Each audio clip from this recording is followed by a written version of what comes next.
Welcome everyone to Sister Wives with Mary Jane Kay. Today, I'll be giving my commentary on Sister Wives, Season 3, Episode 12, Sister's Special Delivery. This episode I hadn't seen in years, since it first aired, and all I remembered about it was the birth being silent.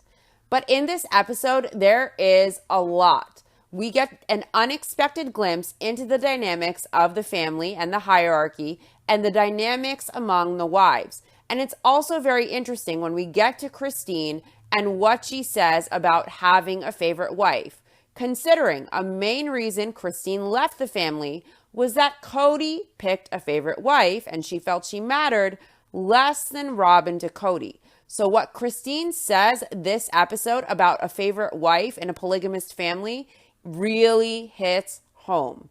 We also get more insight into Cody kissing Robin during Truly's birth when Christine was left alone in the hospital.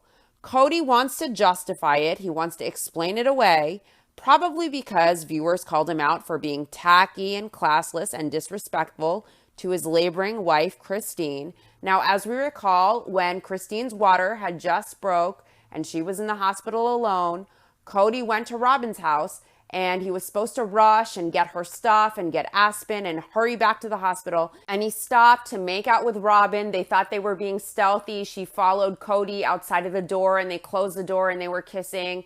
And then he knew he was in a rush and he still went back to get seconds while Christine was in the hospital. Her water had just broken. She was all by herself waiting on Cody, and people found that tasteless. They found it disrespectful to Christine.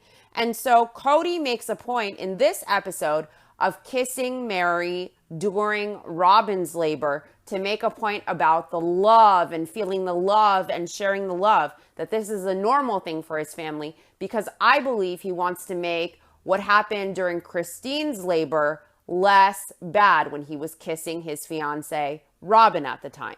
Robin is getting ready to have Saul, and Christine admits that her treatment of Robin hasn't been warm and accepting. Let's remember that Robin was a secret kept from Janelle and Christine for a time, and Christine was dealing with a very high-risk pregnancy as Cody was lovesick, nursing his heart, thinking with his dick, preoccupied with himself and with his favorite sales associate, Robin, who was giving Kotex the best customer treatment as he was away on long weekends to buy the goods Robin sold. Christine was as welcoming as she could be to Robin under the circumstances, and this episode we see Christine extend an olive branch with the cute cross-stitch she made Robin, saying, "Our family has grown by 2 feet." As we know, for Robin, that wasn't enough. She expected more deference. That's the problem, all the expecting. When people expect and they don't get what they feel entitled to, then they demand. And Robin seemed to feel entitled to a relationship with her sister wives. She expected it, snap, snap, and she didn't see it as a privilege that she would have to put in effort to receive. Christine says that she had trouble accepting Robin as Cody's wife, and she caused the family a lot of harm. Christine says a lot of interesting things this episode that seem to directly relate to why she ended up leaving Cody.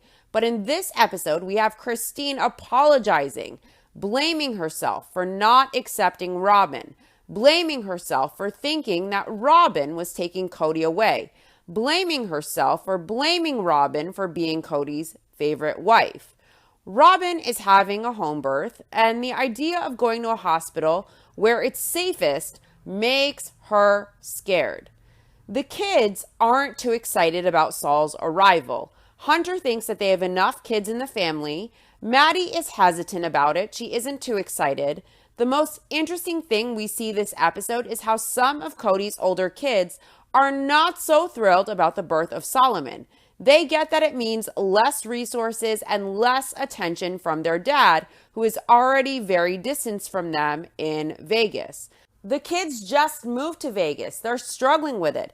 And some more attention from Cody and some more connection with Cody is what they desperately need. And they know with this new baby, that's not happening. They already are getting less connection from their dad. They're already getting less attention from their dad. And the new shiny toy is going to take all of his attention away.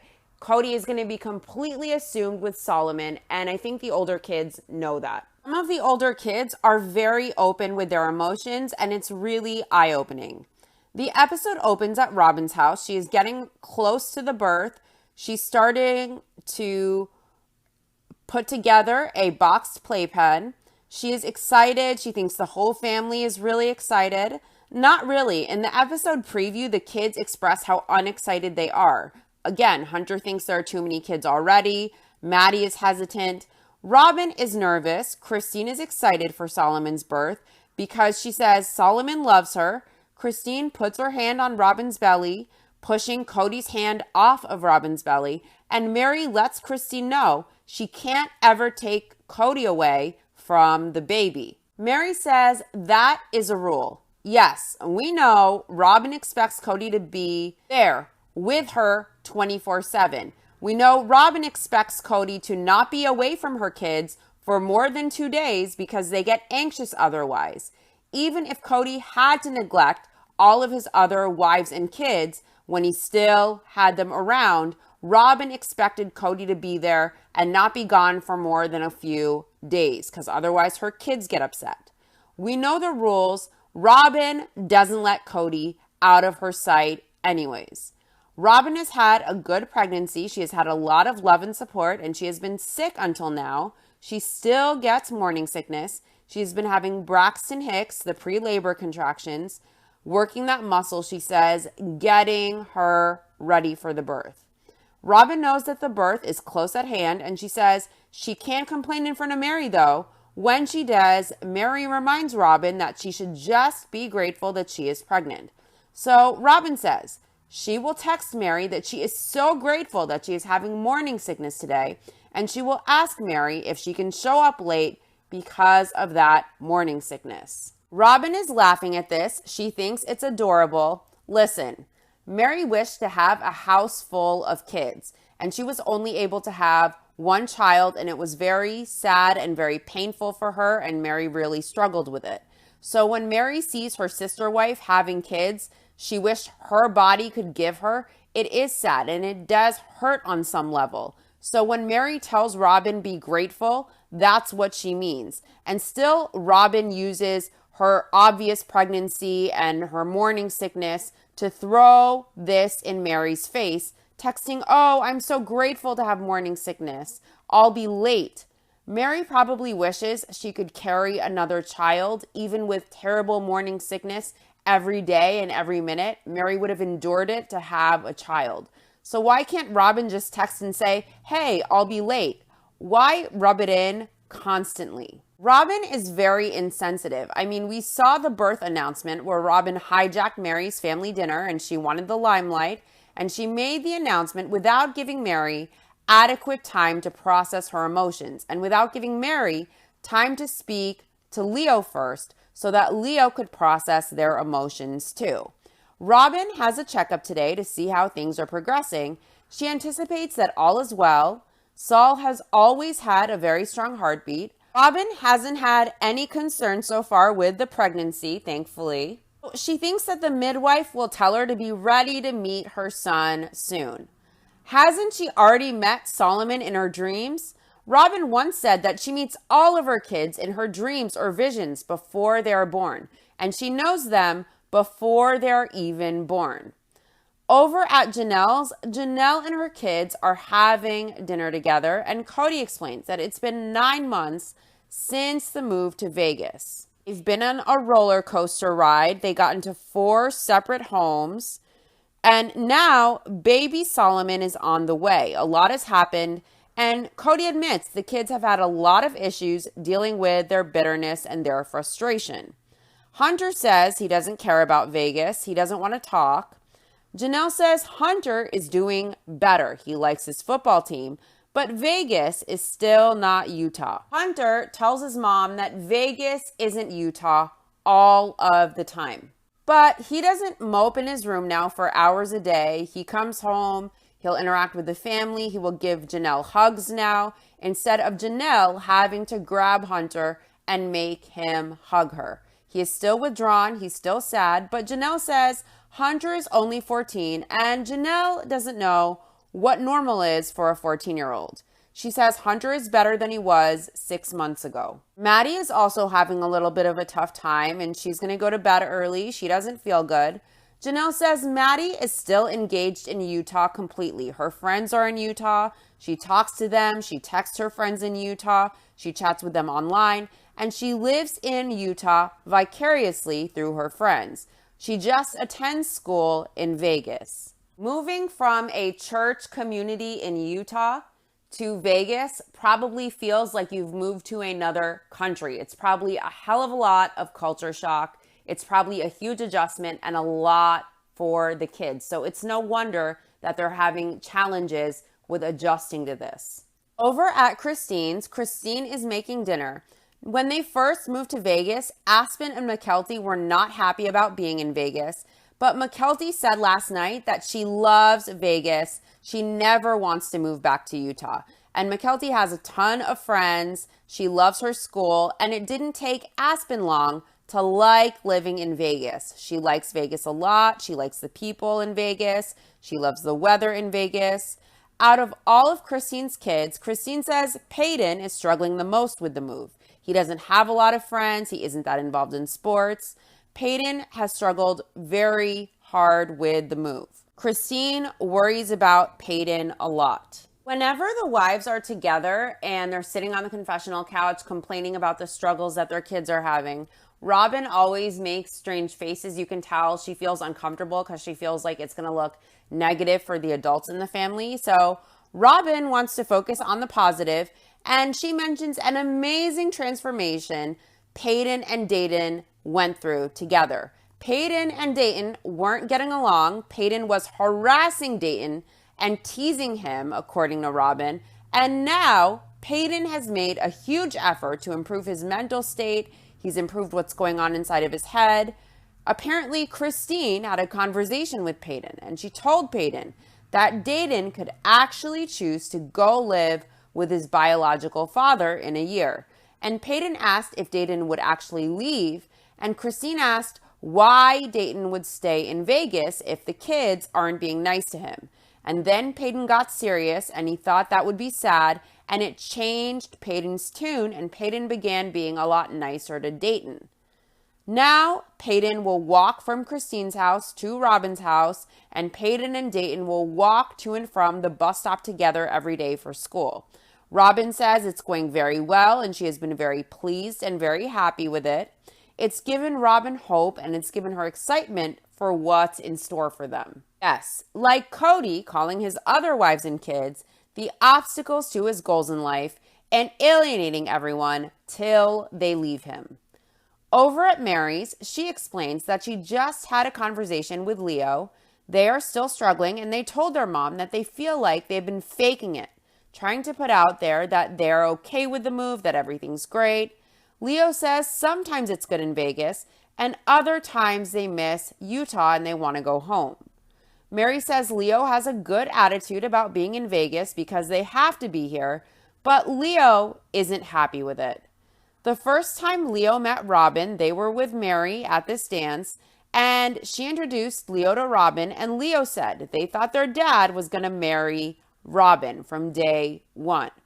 Ever since then, Robin has just been their mom. Leo says it's just how it is. Cody is over at Robin's feeling her baby bump, and Robin says Saul is yanking on the umbilical cord. That feels like TMI. Do we really need to know that? Ugh. Robin is due in a week and a half, and everyone tells her that the baby is coming soon, and she gets excited when they tell her, oh, for sure he's coming soon. I'm sure Robin loves this attention. Cody and Robin head to Robin's checkup. They're holding hands, and Robin needs Cody to hold on before they keep walking in because she is having a contraction. And Cody asks Robin if she wants him to massage it out of her as he is rubbing her back. Robin thinks Saul's birth is a bonding moment for the whole entire family. think Robin isn't getting that some of the older kids are very hesitant about Saul's birth, and they were hesitant since the announcement that Robin was pregnant. They know their dad is already unavailable to them and that he spends more and more time at Robin's house, meeting her needs rather than paying attention to his kids. He is already spread too thin, and he will now spend most of his time adoring Saul as he neglects his other kids. The kids know that, but Robin wants this, Saul's birth, to be this profound bonding experience over baby Solomon. She doesn't seem to get that this is a mixed bag of emotions for the kids and the other wives. She just kind of glosses over it, assuming it's just the happiest time for everyone. And a baby is always a happy, wonderful blessing. But in this situation, it's not just cut and dry. Robin never addresses that this might be tough for the other kids and wives. Robin says Solomon has a big job. He's everybody's little brother. Cody tells the midwife that Robin looks lower today, and we learn she just went to the chiropractor for an adjustment.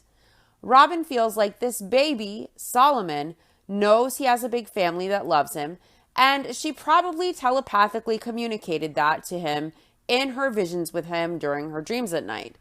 The midwife confirms that Robin's doctor is right and the baby is coming soon. I think this appointment with the midwife is just for filming purposes so they can make an hour-long baby special, and Robin loves it, being the center of all the attention and the main focus. Solomon is due in a week and a half, so obviously he's coming soon. That's not really news. It's not a revelation. We learn there is nothing concerning going on that would warrant inducing labor. Robin guesses that Saul will pick his birthday. Cody thinks Robin looks very vibrant tonight, and he wants Robin to have Saul tonight. He thinks Robin is ready. Hunter thinks they already have almost more kids than they can handle in the family, and the fact that they are having more, and Logan cuts Hunter off. All the older kids are sitting on the confessional couch. So Johnny Appleseed cuts Hunter off, and he tells his siblings they have to realize it's Robin who hasn't had a kid with the family yet. And he puts it that they have to realize it's Robin who hasn't had one with us. It's weird. It's very depersonalized. He cuts Hunter off from saying what he's going to say, and he says it's Robin who hasn't had one with us yet. It's a weird phrasing. It's depersonalized and it's detached. Robin hasn't had one with us yet. I just found it odd to phrase it like that, like it's transactional, like it's Robin's turn to breed for the family.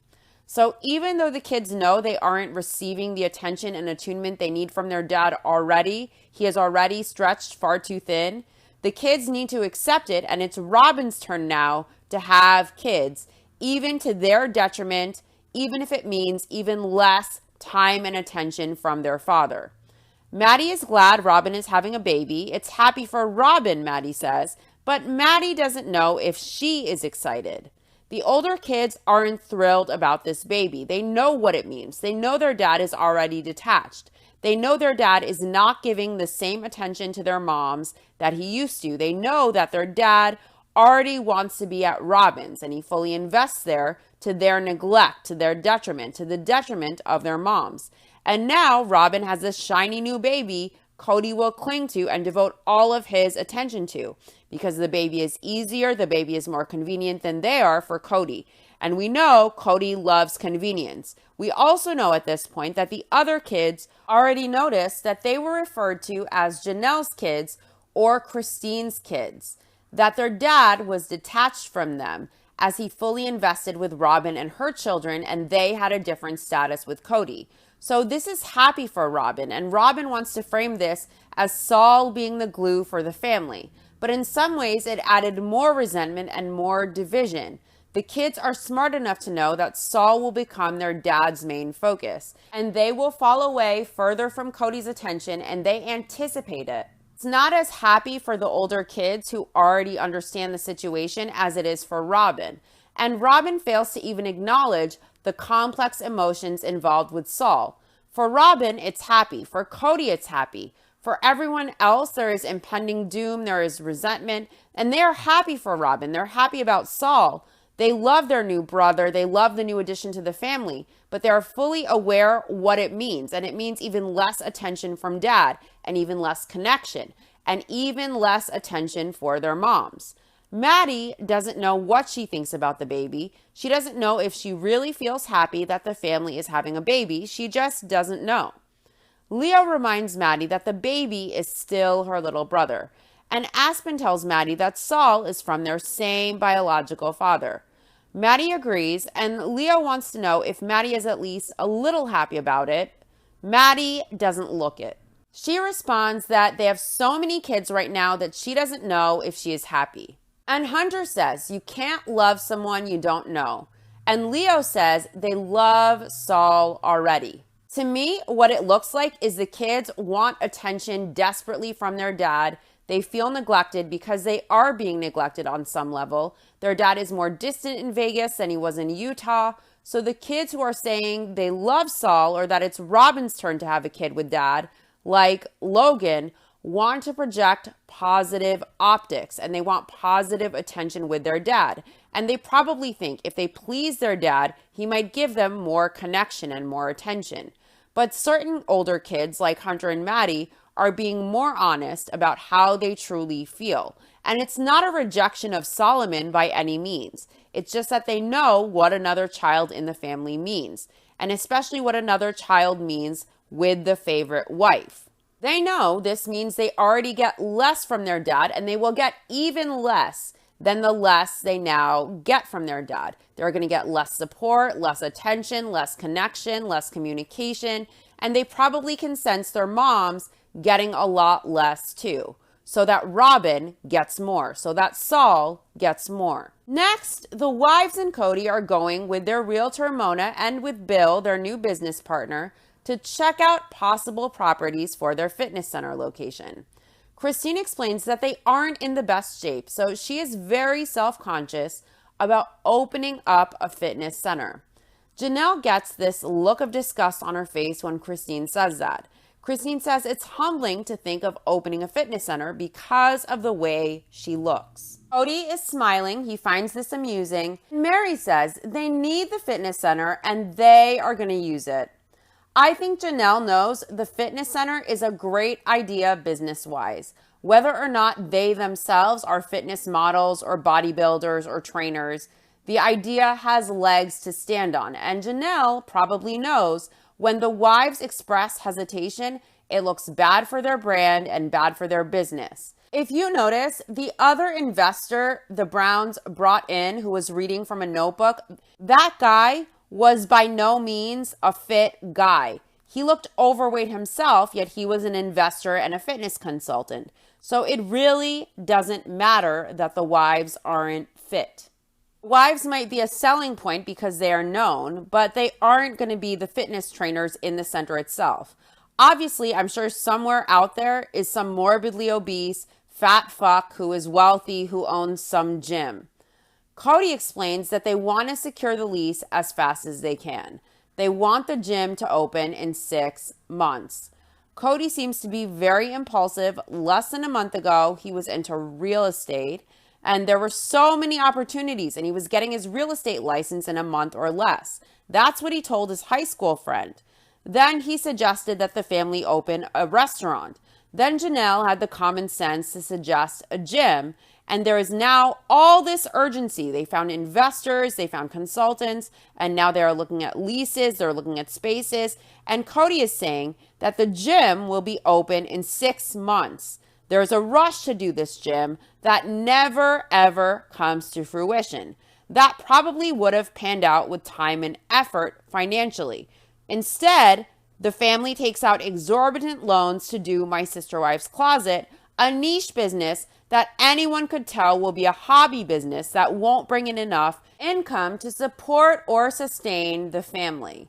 The gym could have easily done this. There is all this rush now, but no gym ever materializes. Then the family goes on to do My Sister Wife's Closet, an idea only one wife wants, and it's her dream, the favorite wife's dream, Robin's dream. And Christine and Janelle are less than enthusiastic about the idea of My Sister Wife's Closet. Not everyone is passionate about it, yet the family goes with the favorite wife's idea of my sister wife's closet, and it flops big time, as Janelle predicted. And they never had a family business that succeeded. They never had the gym. Imagine if they went with the gym, what might have been. And by the way, has Cody gotten his real estate license yet? Where are all these huge opportunities? It was going to be in a month or less, man. Then they were going to open the gym. Cody seems impulsive. He seems to have grand delusions that he's an entrepreneur or a businessman or a real estate guru. But if you notice, nothing comes to fruition. And what does Cody do? He works on a reality show filming, and he sells like gun accessories at expos. So Cody isn't some entrepreneur, guru, businessman, mogul. He seems erratic. He seems impulsive. And if they just went with Janelle's idea, I'm almost 100% sure that gym would have come to fruition and been very successful in time. Maybe even successful enough to sustain the family. The first location the Browns check out for this gym is a paint store. And it didn't seem big enough, but it had a good layout. Cody, the business guru, points out that where the signage for the paint store is, it's a perfect spot to put the gym sign. Naturally, in a strip mall, of course, every location has its label, be it Starbucks or Ann's Hair Salon. Above the doorway, obviously, you see the signage of what the place is you're walking into. So Cody points out where it says the paint store name above the door in big letters, that's also the perfect spot to put the gym sign where it obviously goes. Cody points to Bill and he says Bill is a fitness fundamentalist. And Cody thinks it's so clever because they're Mormon fundamentalists. I think Cody really needs to test for Mensa. I can't believe he hasn't yet. He may not have to apply with them. I mean, they might approach him and headhunt him. Cody is just so advanced intellectually. One of the wives thinks fundamental fitness would be a great name. Christine doesn't seem crazy about it. They checked out the second location. It's a better location, according to Cody, the Mensa genius business guru. But if it's not affordable, he says, then it's a problem and they're going to have to look elsewhere. No shit. Don't these people know the basic budget that they have to lease? And won't they make sure before they waste time even looking at properties that the properties they check out will fall into their price range? Why look at places before you know if you can afford it unless you're doing it just for filming? If I know I can only afford $1,500 a month in rent, I'm not going to go look in Malibu or Beverly Hills and waste my own time looking at things I know I can't afford. Bill explains to Mona, the realtor, that you can have the greatest gym, but if it's in a bad location, it won't work. Everyone likes location 3. Cody refers to it as ritzy. Cody likes that gym because it's next to a daycare.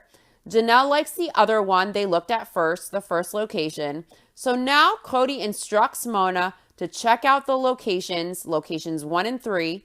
You would think before they went, they would be prepared with the listings, with the pricing, so that they would have all the info before wasting their time to go look at it, before wasting Mona's time and before wasting Bill's time. So maybe this was just for filming.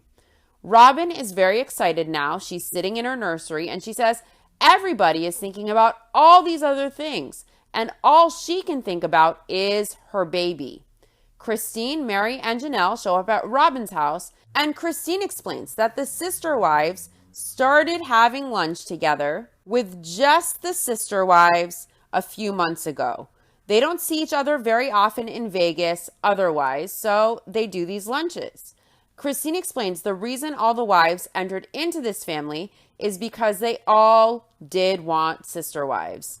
Not Robin, really. Robin said her main concern was her husband and having a romantic relationship. She wasn't in it primarily for the sister wives. In becoming sister wives, Robin wrote, I didn't want to go to my wedding day and wedding bed with someone who was a relative stranger. In addition to God's testimony, I wanted a romantic love. Some of my sister wives were more interested in the sisterhood than in the husband. But perhaps, since I'd been married before, I knew that I needed a man whom I loved, trusted, cherished, and adored. I also knew that asking for and receiving all these things is hard. I think we know Christine wanted the sister wives, and Mary and Janelle understood that it was important to try to get along with their sister wives, even though it was difficult. And I think they knew they wanted the plural family. And it was probably not specifically for sister wives, but because religiously and spiritually they felt they had to. But I think Christine genuinely did want the sister wives. But Robin, not so much. She may have wanted the plural family, but it wasn't really about having sister wives. Robin's main focus was always the man, and now she is stuck with him in monogamish hell. Robin and her best customer forever in love. Or is it a business, a contract Robin and Cody are both chained to? Christine says the sister-wife relationship is an important friendship to maintain. When Christine says that, Robin frowns and she juts her tongue out, and it looks to me like she doesn't agree necessarily. Robin asks her sister wives what they thought of the properties they saw today. Mary said it's fun, but she isn't sure that they've found the perfect spot yet. Christine is bored looking for a location, and she says she doesn't want to do it anymore. She just wants to go with the first property they found. Robin says she's excited, but we all know she is only excited about Saul coming and manipulating Cody into forcing her sister wives into pursuing her hobby business. Janelle thinks the lunches have helped them because she and her sister wives have re-identified each other as individuals. Janelle is using some cold, distant clinical language here. She says she thinks the lunches have helped them because she and the sister wives re-identify each other as individuals. She doesn't say, I feel more like my sister wives and I have stronger relationships. We are friends. She just says they re-identify each other as individuals.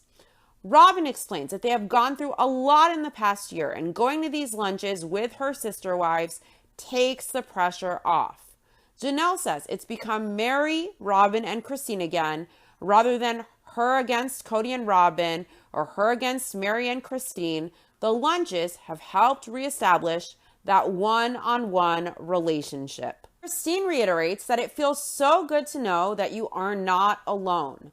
Now, we know that Christine and Janelle are close now, and throughout the years, they relied on each other and they supported each other mostly out of necessity. Janelle brought home the bacon and Christine raised the kids. She was the primary caregiver during the day for many years as Janelle worked as the family's primary breadwinner, with Cody supplementing that income with whatever he made here and there. Christine and Janelle were not always so close like sisters, and they got closer move after move as Cody became increasingly absent and increasingly distant, and that solidified their sisterhood. It's very interesting how Janelle mentions that she, Mary, Christine, and Robin are a group again. It's not her against Cody and Robin or her against Mary and Christine. It's interesting that she perceived it as her against Robin and Cody. With Robin, Janelle automatically includes Cody as a part of Robin. And the other example Janelle gives is it's not her against Mary and Christine. She doesn't include Cody with them, saying her against Cody and Christine or her against Cody and Mary. It's just with Robin that Janelle makes that distinction. And because Janelle mentions these examples, it makes me wonder, did Janelle feel like it was her alone against Robin and Cody? Is Robin a part of Cody? So if Janelle has an issue with Cody or Robin, it's an issue with the pair. And did Janelle ever feel a division between herself, Mary, and Christine? Because we know from Becoming Sister Wives that Janelle left for a time after an argument with Mary when she suffered from postpartum depression. And we know Christine and Mary took issue with the way Janelle handled household chores, like her preference, for example, of when to do dishes. And Janelle ended up moving out and getting an education and getting a home and a career. She got a better car. She did all of this on her own, away from the wives and away from Cody. And she never full on left her marriage, but she did live independently and create her own life. And she would drive the kids every day to be with their siblings as Christine and Mary looked after them. Christine tells Robin at lunch that it will be fun to help out with the baby.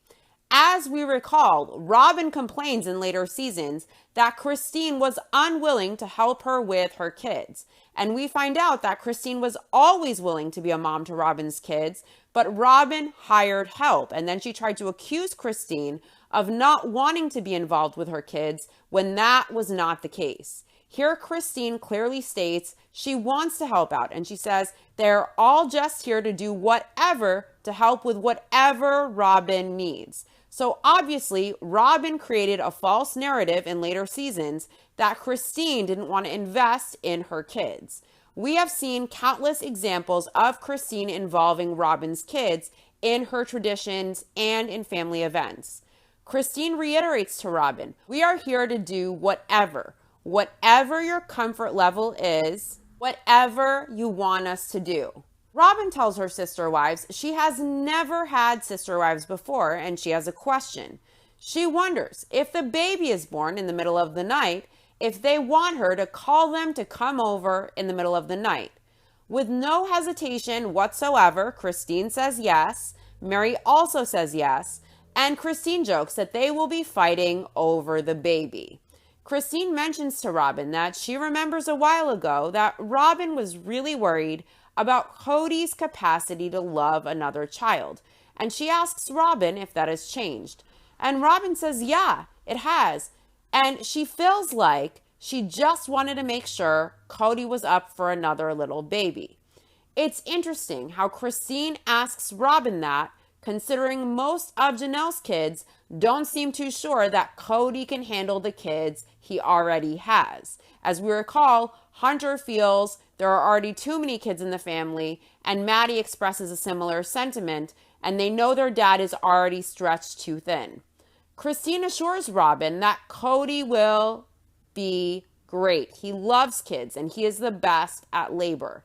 And Janelle acknowledges that Cody is very good, and Janelle has vivid images of how Cody was facilitating everything during her labors.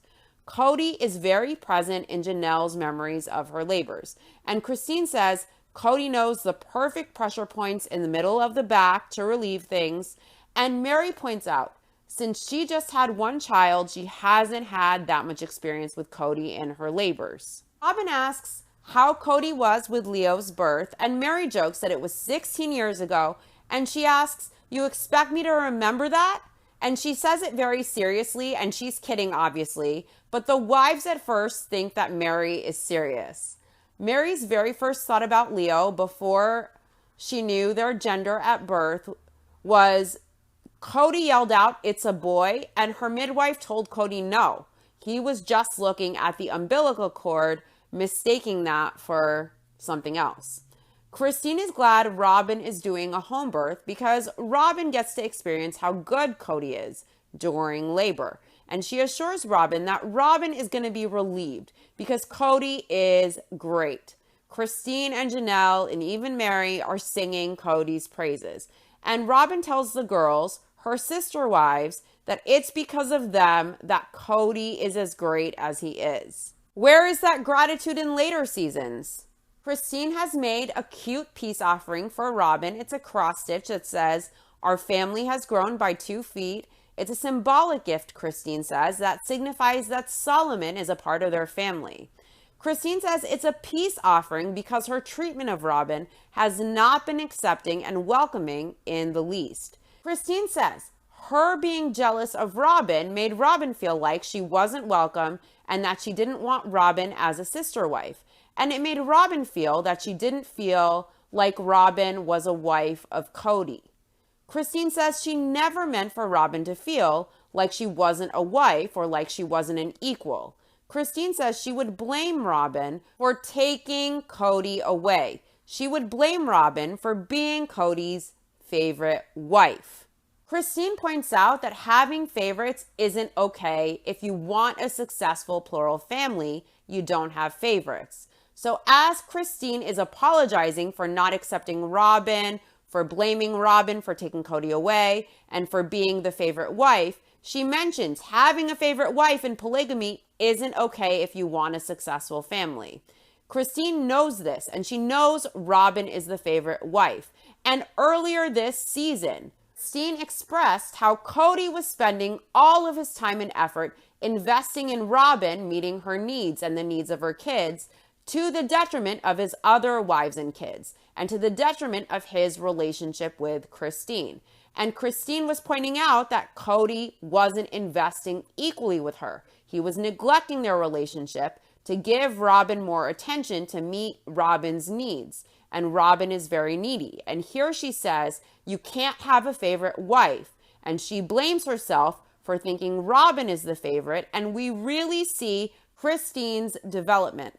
Last season, upon leaving, she admitted she felt she didn't matter to Cody. She felt she wasn't as important as Robin. And the problem was Robin was the favorite wife, and Cody showed a lot of favoritism to her. And back in season 3, we have Christine saying, you cannot have a plural wife and have a successful plural family.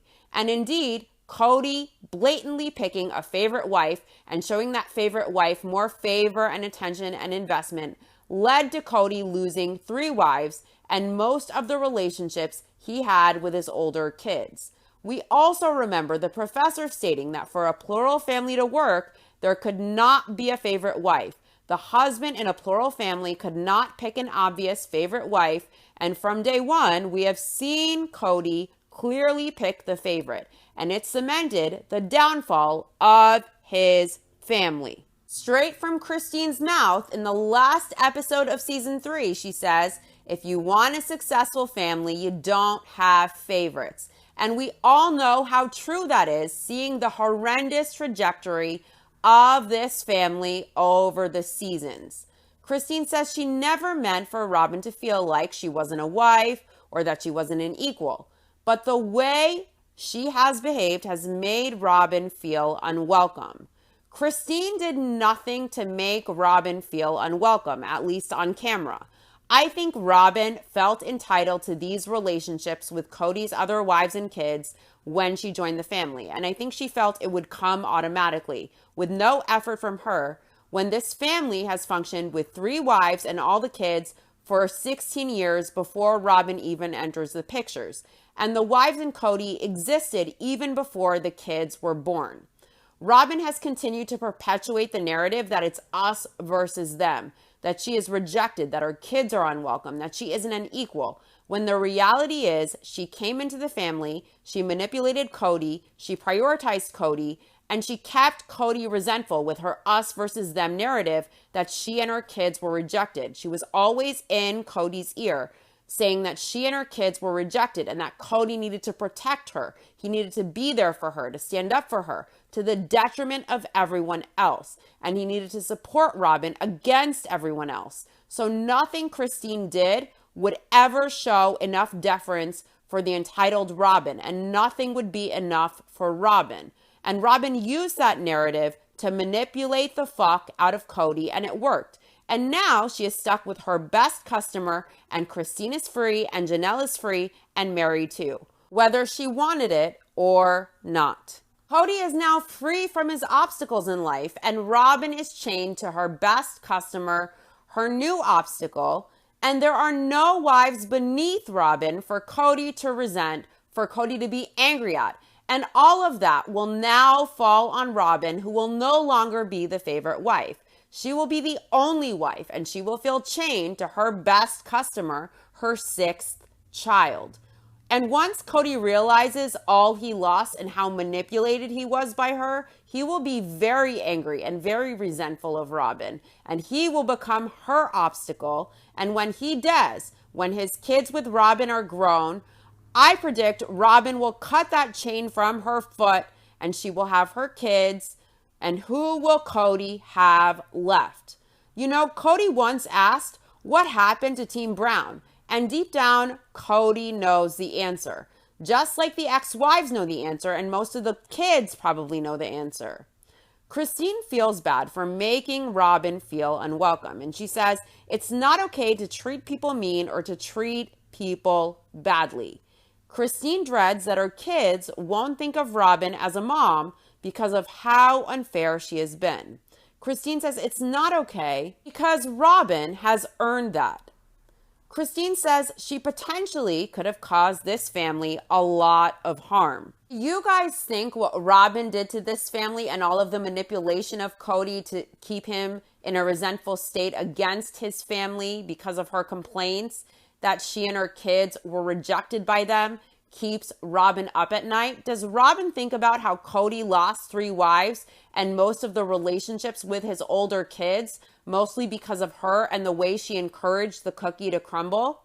Christine knows things will improve, but she says it's not like she is saying here, I love you, here's a token of my friendship, I love you, but she says, in a sense, it is. She says this gift is an I'm sorry. Do you guys see how classy this woman is and how sensitive to others she is? How kind Christine is, apologizing to a woman for being slightly cold when that woman accused Christine of being a liar. She invalidated her marriage experience. She disrespected Christine in her own home. She tried to invalidate Christine's feeling that she was divorced from Cody. Robin was incredibly disrespectful as well to Janelle's kids, especially Gabe and Garrison. She said Christine didn't try as hard as she did in her first marriage to make it work, when Robin had no right at all to speak on it. And Christine tried for over 20 years. Robin put all of the blame on Christine, removing all of the accountability for the failed marriage from Cody. And to top it all off, when Christine left because Cody had a favorite wife and she felt she didn't matter to Cody, among other things, Robin wanted to manipulate the situation to force a closer relationship with Janelle, between Janelle and herself. And when Janelle refused to cut ties with Christine, the woman who raised her kids, Robin told Cody of all of her negative experiences with Christine. And then Cody repeated them to Janelle to try and turn Janelle against Christine in order to facilitate a relationship between Janelle and Robin by force through manipulation and tactics.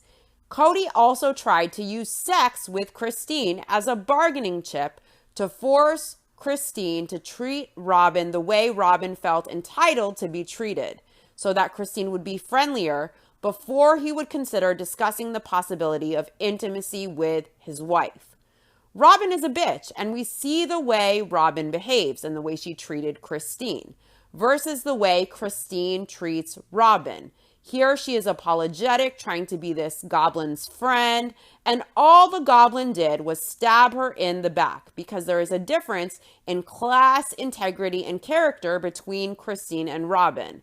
But as we watch all of Christine's forgiveness and grace, just mentally contrast that with Robin calling Christine a liar in her home, with saying Christine refused to work hard at her marriage, when trying hard and working hard to make her marriage work was all Christine did for 20 plus years. Christine says Solomon is special to her. She loves Solomon and he loves her back. She says when she puts her hand on Robin's belly, Solomon moves and she knows he loves her. Christine says this gift, this gesture to Robin, expresses welcoming Solomon as her son too. And it's a promise to be better. What about what Robin is going to do to be better?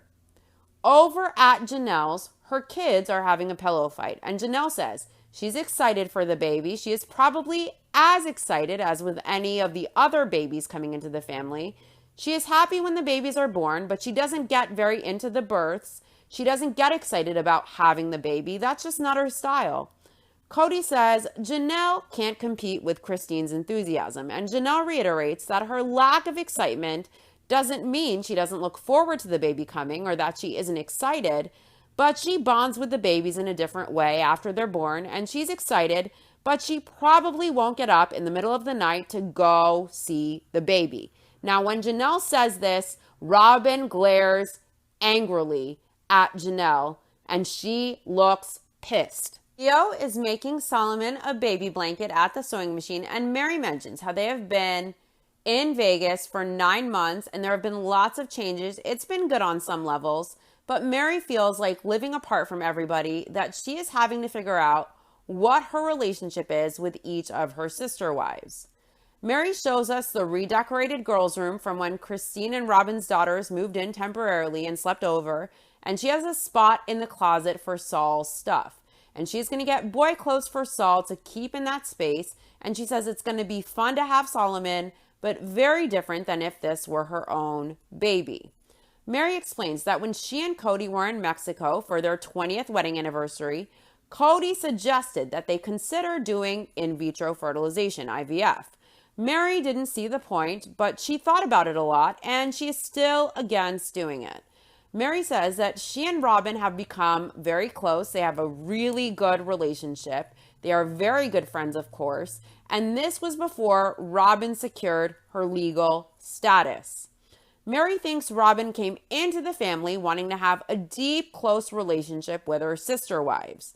And Mary has always wanted that, a close relationship with her sister wives, and she never had it. But now with Robin, she has a close relationship, and she is very happy about that. Her closeness with Robin is why she feels a connection with Saul, and she doesn't know why, but she feels it, and she is very excited to meet Saul. The strong connection is already there. Mary was a true good friend to Robin. She helped invest with her time and her effort and her energy in My Sister Wife's Closet, which was Robin's dream. She was always accommodating. She went out of her way. She divorced Cody so that Cody could adopt Robin's kids. Mary was a ride or die for Robin, but Robin wasn't always there for Mary. Do you guys remember when Mary was contributing a lot of her time to My Sister Wife's Closet and she decided she wanted to do something to fulfill herself? So she wanted to go back to pursue working with at-risk youth, and she wanted to get her degree. And Robin was pissed because she wanted to have more kids, and so she felt betrayed or let down because Mary wanted to spend less time on My Sister Wife's Closet and more time on doing something that would be fulfilling for her and achieving her goals. Robin wasn't supportive as a sister wife. Robin was pissed because she wanted more kids and she wanted Mary to spend more time at My Sister Wife's Closet. And when Mary divorced Cody so that Robin could have the legal status, so that he could adopt her kids, Robin was joking that maybe Mary should burn her marriage certificate. You guys also remember during COVID that Mary was the only other wife who religiously followed Cody's special COVID protocols along with Robin and Cody. Supposedly they were following them too. And Mary lives alone. She was very lonely. She was very isolated. All she wanted was to spend time with the family, was to spend time at Robin's house with Robin's kids. And so she quarantined. Even though she lived alone, she followed all of Cody's ridiculous rules. And Cody sanctioned Mary. She was allowed in. She was welcomed into Robin's home. Cody approved, and Robin said, F no, we can't do that, because if we do that, the other wives might get upset that they're not welcome, but Mary is. When they didn't give a fuck. They were doing their own life, doing their own trips, going on vacations. Janelle and Christine and all their kids were hanging out together. They didn't follow Cody's protocols. They followed the CDC guidelines. Mary followed Cody's guidelines, and she wasn't invited, and Robin made ridiculous excuses for it, and it really hurt Mary's feelings, and Mary was lonely, and it fucked with her mental health, and she still didn't get an invite, even though Cody said Mary's allowed. Robin made excuses for why she couldn't have Mary over, and it hurt Mary. Oh, Mary is a very loyal friend. Mary is a ride or die friend. She is a very authentic friend when she is on your side and she is your friend. But Robin doesn't extend that same loyalty to Mary, obviously. Next comes a momentous occasion. We first see the cul-de-sac. Cody and the wives have decided to look at properties to build homes. And Janelle says if they could pick anywhere and price was not an issue, something like the cul-de-sac would be perfect. And of course we know the Browns ended up building homes and living in the cul-de-sac for years. Cody explains that they have moved past trying to find one house to fit everyone. There are zoning issues, there are issues with having multiple kitchens, and there is also a need for the wives to have autonomy. It's important that they are all still close though, so the wives, Cody and their realtor Mona, are at the unbuilt, empty cul-de-sac that would become their cul-de-sac with the 4 homes. Cody is pointing out where the homes would be in the cul-de-sac, And he mentions how Robin sees Solomon as a thing to bring the family together. She doesn't want to live a mile away from Mary or a half mile away from Janelle. Cody says they got in there in the cul-de-sac, they got inside the gate, they looked at the lots, and they got a visual of what it would be like for the kids to live there in the cul-de-sac. And it seemed perfect. Cody wanted to build there, and the wives are standing where their homes would be.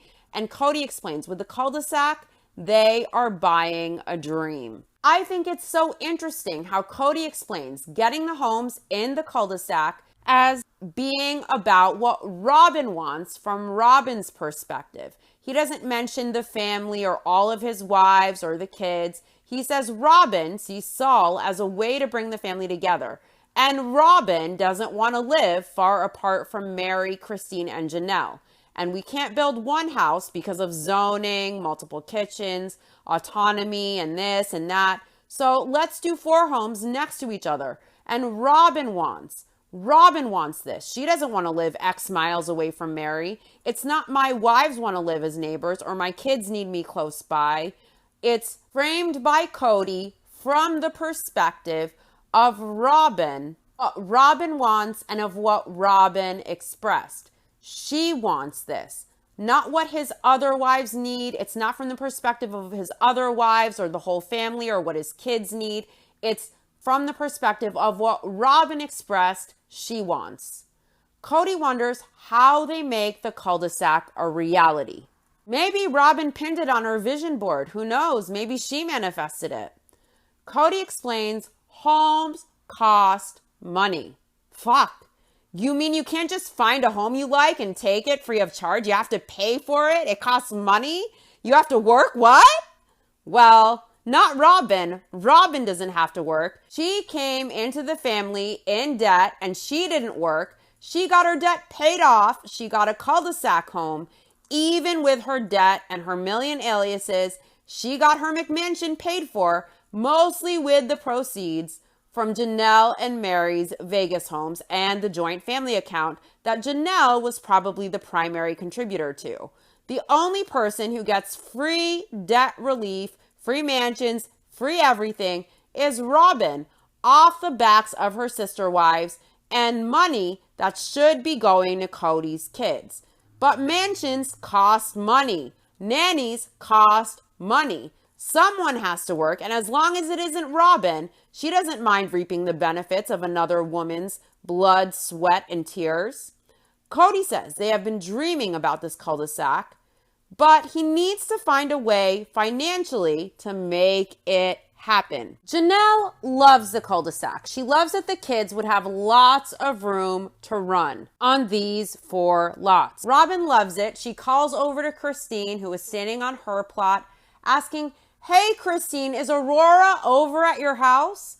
I thought Robin said Christine wasn't welcoming to her kids. She rejected them. She didn't include them. And now Robin is doing a fairy tale scenario where Aurora is over at Christine's and she is wondering where her kid is.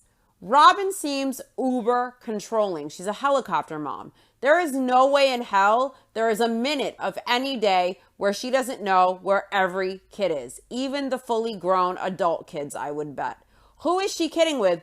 Is Aurora over at your house? Robin knows where her kids are all the time, every minute, every second, for sure. Janelle's example is joking about a cup of sugar. Robin yells over if she has extra milk. Yes, so she doesn't have to jump all over Isabel for making herself a bowl of cereal as a snack because it's supposed to be a snack and not a meal. Now Robin can conveniently restock her milk and cereal without even getting off her ass or going to the store. Christine can bring it over straight to Robin's fridge. Cody says this is the dream, but there are challenges to getting there, like the exorbitant amount of debt at Victoria's Secret Robin has, Robin's different aliases, and of course, let's not forget the wet bar. Next, Aurora is jumping up and down. She's super hyper. She's screaming in excitement. She's very excited that her mom is about to have the baby. Robin had all 3 of her babies at home, and Saul will also have a home birth. Robin says her mom did it that way too. Her mom had all 7 of her kids at home. And Robin wants to give birth on her bed. She had a water birth with Aurora. She says the water birth was a wonderful experience, but you don't feel as grounded. And she says you never know what will feel comfortable. And it has to do with the position of the baby. Cody and Robin are taking Robin's dad's pickup truck to head to an appointment. Robin's dad is Paul, and he has been to all of Robin's births. He has always played a big role in her births. He has been a strength to Robin and a coach to her during all of her births and all of her labors. He is right there.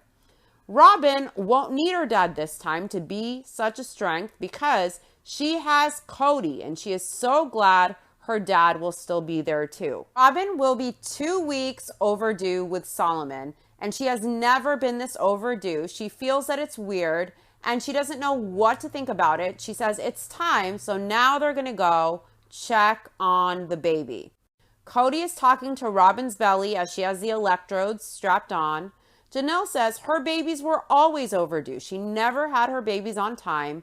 And when a doctor would give her a due date, she always knew to add 2 weeks because being overdue was so usual for her. Christine was always at least a couple of days overdue with her kids as well. With Truly, she was a week overdue, and that was her longest. Leo came 2 days early. Saul is doing fine. Robin feels very crampy because she's going to be having the baby at home. She's not going to be having an epidural, and it's going to be a natural, drug-free birth. She says at the hospital, they give the mother Pitocin, they might give her an epidural, and then with all those drugs, you miss the magic of the birth that God designed.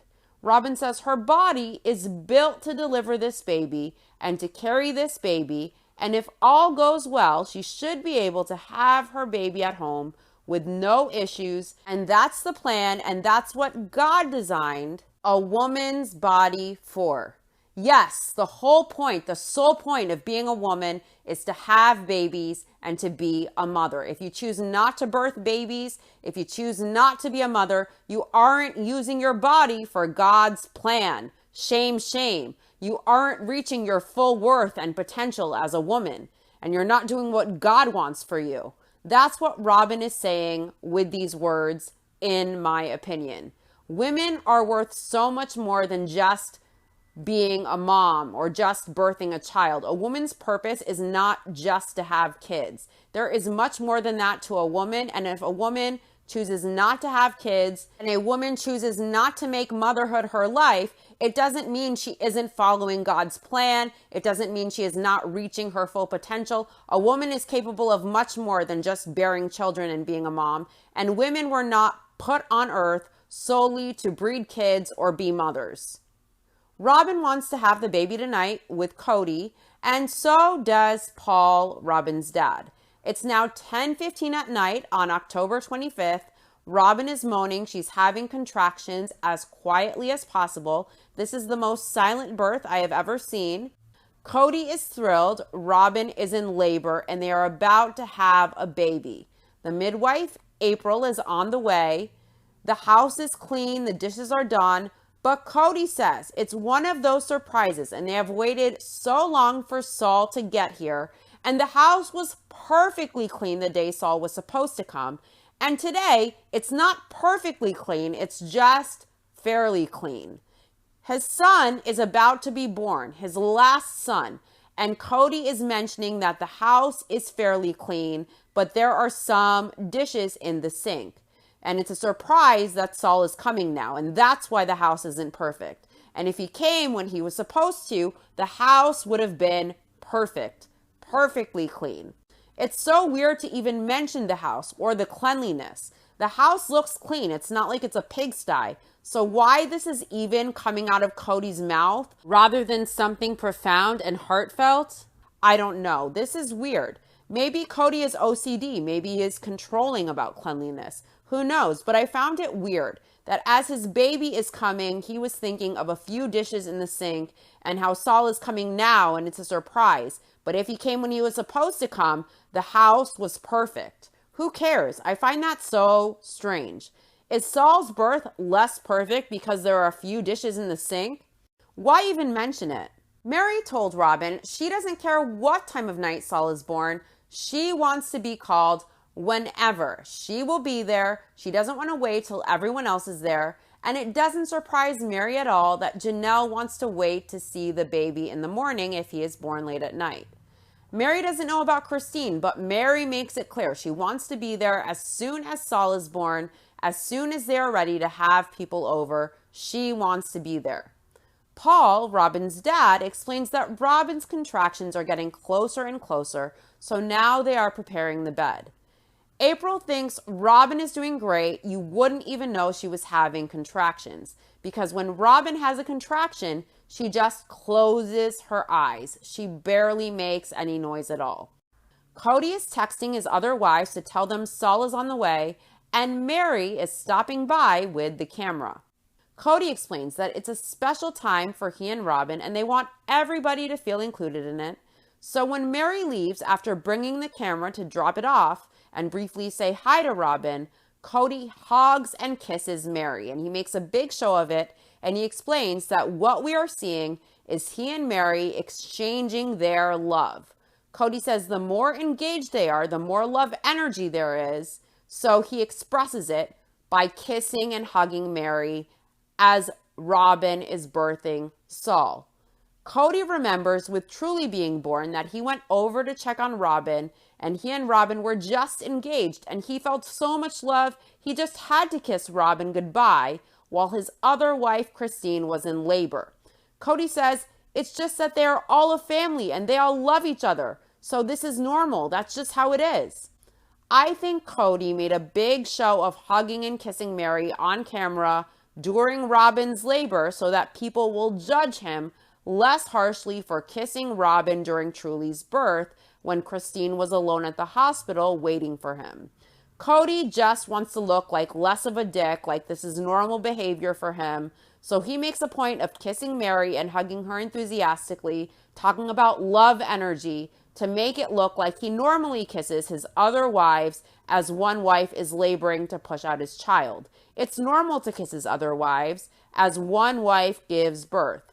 I think it probably didn't happen before Truly's birth, and Cody did it during Robin's birth with Mary to try and make it look normal, like he is filled with love energy from Robin birthing their kid, so he expresses it with his other wives by kissing them, and that this is a normal thing in polygamous families. I think it's disrespectful, it's gross, it's disturbing, and frankly, it seems to me like contrived bullshit. Seems like Cody kissed Robin and he went back for seconds during Truly's birth, knowing his wife was alone in the hospital waiting on him. Her water having just broken made Cody look like a dick, and he knows this and he knows he's a dick. And so during Robin's birth, Mary was around dropping that camera off, and so he made a big show of kissing her and hugging her very enthusiastically, so people think that this is normal behavior. It's part of plural marriage. He kisses all of his wives when another wife is in labor, not just Robin during Truly's birth when Christine was in labor. So we see it as less disrespectful. To me, it just looks like manipulative bullshit, and Mary seems very surprised that it was even happening. This isn't about them being a family and loving each other and the love energy from the birth, as Cody puts it. I think this is about Cody wanting to have better optics and Cody taking the opportunity to serve himself as usual to make himself look less bad for when he made out with Robin during Christine's labor with Truly.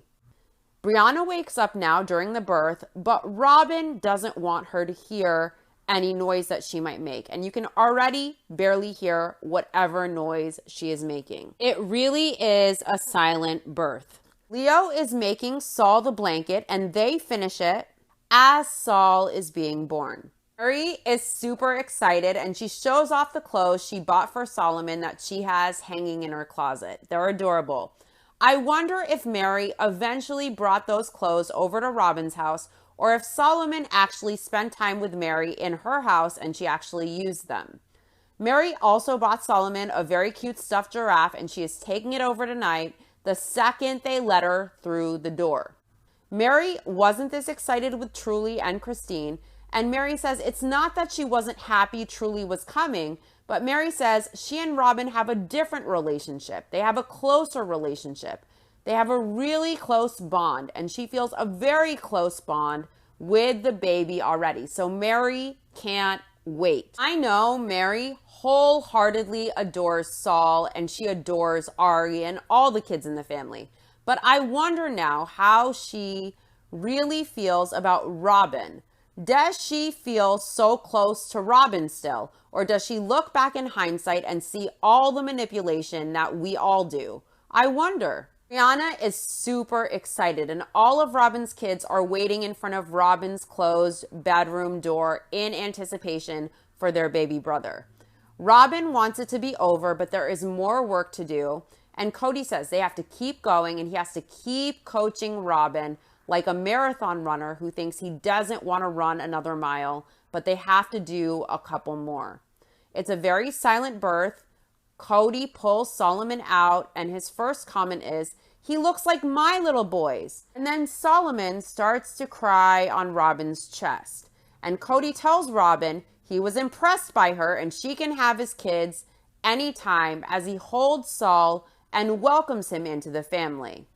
Interestingly, there's a painting of a lady in a white dress hung by Robin's bed that I noticed. And I wonder if that's supposed to be her in all of her purity. And there's an old school clock on the wall that says, "Families are forever." Saul is very calm. Cody wipes away tears as he says Saul reminds him of all of his other kids. Cody tells Robin, "Here is our dream come true." It's a very sweet moment. Mary is thrilled, of course, because she just got a text from Cody that Saul is here, and now she is waiting to get the call that she can go over to finally meet Solomon. Cody calls and tells Mary she can come over to see Solomon, and Mary is jumping up and down. I have never seen Mary so happy. Cody calls everybody else. Leo made a really awesome blanket. I was surprised. I was very impressed by it. This blanket looks professional.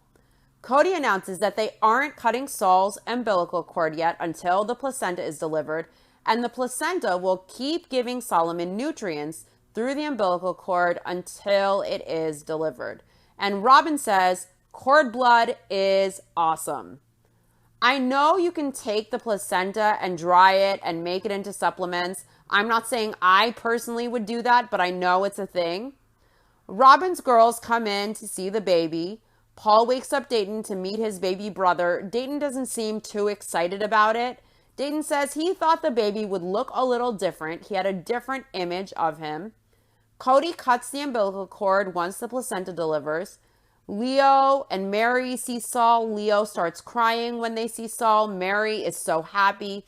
It really is a beautiful moment. Christine gets her kids up to meet Solomon. Saul weighs 9 pounds and 10.5 ounces, and he has a 15-inch head, and he's 22 inches long. Janelle heads over in the middle of the night, even though she says she wouldn't.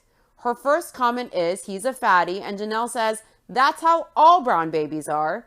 Hunter weighed 10 pounds, 5 ounces. He's the biggest brown baby of the bunch. Solomon is absolutely adorable. Even I shed a tear. It really was magical and special to see his birth. Mary says Saul is such a brown. It's incredible. He looks like all of their other babies. Janelle says the same thing, that Saul looks like all of their other babies. Robin says when Hunter came in after Saul was born, he was hesitant with Robin, and that hurt Robin. It hurt her feelings. Robin says with Hunter's position of him not feeling like she is his mom or that she is his dad's wife, wherever he is at with it, you can't deny it when you have a baby in your arms. That's your dad's wife's baby. Even if Hunter holds the adorable baby and he feels warm towards his sibling, it still doesn't mean he sees Robin as his mom or as a wife to his father. And it's kind of manipulative for Robin to use Saul as a way to manipulate Hunter into accepting her or loving her.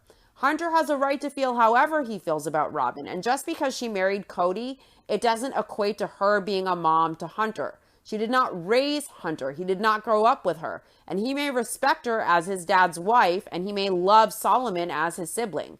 That doesn't mean he feels a connection to Robin, or that Robin is entitled to a mother-son-like relationship with Hunter. Decades of experiences aren't there, the connection and the bond aren't there, the memories aren't there, and Robin can't expect it or feel entitled to it just because she had a baby with Cody or just because she married Cody, that she gets to have a mother-son relationship with Hunter or with Cody's older kids. It felt very manipulative that Robin felt that if Hunter holds the baby, then he can't deny her.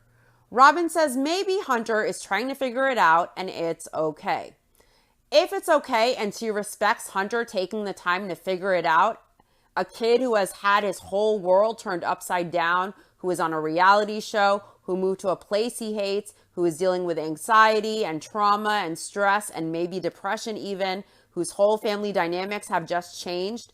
If it's okay and she really gets that Hunter has to work this out for himself, she wouldn't complain about it in front of cameras and try to rat him out, complaining that she isn't getting the response from him she feels entitled to. This is a lot for a 14-year-old to deal with. It's a lot for anyone to deal with. And now she wants to add to Hunter's pile by complaining of her hurt when it's not the time or the place for it at all. Robin forces Hunter to hold Solomon. She asks on camera, "Hunter, do you want to hold him?" And Hunter is standing in the back of the room. Hunter looks like he isn't quite ready yet, but he knows obviously he has to say yes on camera. He holds Saul, and to me the whole thing feels like Robin is trying to manipulate Hunter with her newborn baby.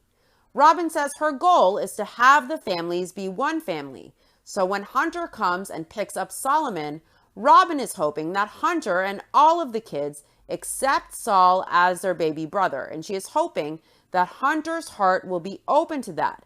And if it doesn't come naturally, she will manipulate it to be the way she feels entitled for it to be. Just like when she asked Janelle to be closer to her, and Janelle had to think about it, and she tried to get Cody to repeat her negative interactions with Christine to Janelle to try and turn her away from Christine and manipulate the situation to facilitate what she wanted. When Christine left Cody, Cody tried to manipulate Janelle into not liking Christine so that she could have that closeness with Janelle that she wanted. And when Janelle said, "fuck no," Robin tried to manipulate. She tried to force it by having Cody speak ill of the woman who raised her kids as her own. So Robin will hope. And when hoping doesn't work, she will try to manipulate and force her way into what she feels entitled to. Robin says they have a lot to be grateful for. Everyone says goodnight, and Robin needs to talk to Mary alone. Everybody out, even Cody and Paul. Robin tells Mary she wants to get her while she is good and emotional. Of course, so this manipulative gesture of goodwill will have the most effect in getting Robin what she wants from Mary, which of course is her legal status as a wife. Robin wants to know if Mary wants her to be her surrogate, taking pieces of Mary and pieces of Cody, and she will carry the baby. Robin knows that Mary will have to take time to think about it, and she knows Mary is considering trying again herself, but she is offering to be a surrogate wholeheartedly. Robin knows it's going to take time to figure out, but she is offering it, and Mary says, "Wow, thanks." She seems shocked by this offer. And Robin tells Mary she means it, she really means it, and she has been praying about it for 2 years since they met. She means it. Now, I do believe Robin means it, and if Mary and Cody wanted to go ahead with the surrogate thing, I believe Robin would do it. But I also think she knew she wanted to be legal wife, and giving Mary a child, carrying Cody's child with Mary, would be a huge gesture, commensurate with Mary giving up her legal wife status to Robin. I believe Robin offered this. I believe she did want to do this. If Mary wanted to do it, she would have done it. I think she assumed Mary would most likely say no because I'm sure Robin knew Cody didn't want more kids with Mary. And as we recall, when Mary changes her tune and she wants to try for a baby, Cody is the one who pumps the brakes and he rejects Mary wanting to have more kids. So would Robin have done it had Mary and Cody agreed? 100%, I believe she would have done it. But I believe Robin probably also hoped that this gesture would lead to getting Mary to give up her legal status as well. I think from day one, Robin knew she wanted the legal status, partly for the adoption of her kids and partly as a smart financial move for her financial security. Because if shit were to hit the fan, as legal wife, Robin would be protected. It's a smart business move. And of course, Flagstaff happens to be a community property state. And Robin is not only the last wife standing, but she is in fact the legal wife. That does it for this episode. I can't believe we have already made it to season 4. To my YouTube viewers, don't forget to like and subscribe and let me know your thoughts in the comment section if you like. To my podcast listeners, don't forget to follow this podcast and rate it with all the stars. I'll be back next week with the next episode of my Sister Wives Rewatch, Season 4, Episode 1, Sister Wives Separated. Pretty soon, we are going to be talking about wet bars, people. It's riveting. Thanks for listening. I'll see you soon. Bye.